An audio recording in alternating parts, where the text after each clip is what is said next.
ఒకప్పుడు వర్షం పడితే ఊర్లో ఉన్న నీళ్ళన్నీ కాలువల ద్వారా చెరువుల్లోకి, పొలాల్లోకి, ఏరులు, అలాగే నదులు ఇలా చివరికి సముద్రాల్లోకి వెళ్ళేవి.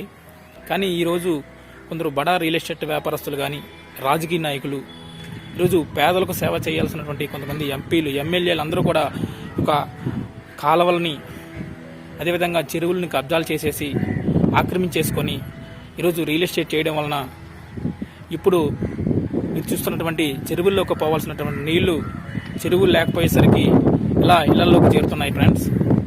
మరి అదేవిధంగా ఈరోజు కొందరు రైతులను దారులు లేకుండా బెదిరించి పంట పొలాలను సైతం తక్కువ రేటుకు లాగేసుకొని అక్కడ సైట్లు వేసేస్తున్నారు.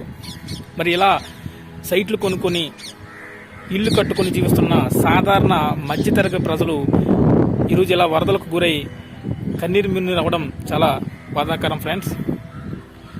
మీరు ఒకసారి ఆలోచించండి.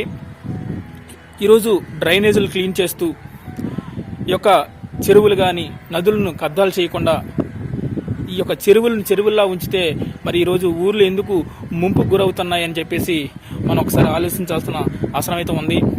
కాబట్టి ఈ యొక్క చెరువులు, అదేవిధంగా పొలాల్లో బిల్డింగ్స్ నిర్మించినంతకాలం మరి ఇలాంటి పరిస్థితులు ఎప్పటికప్పుడు మనకి ఎదురవుతూ ఉంటాయి.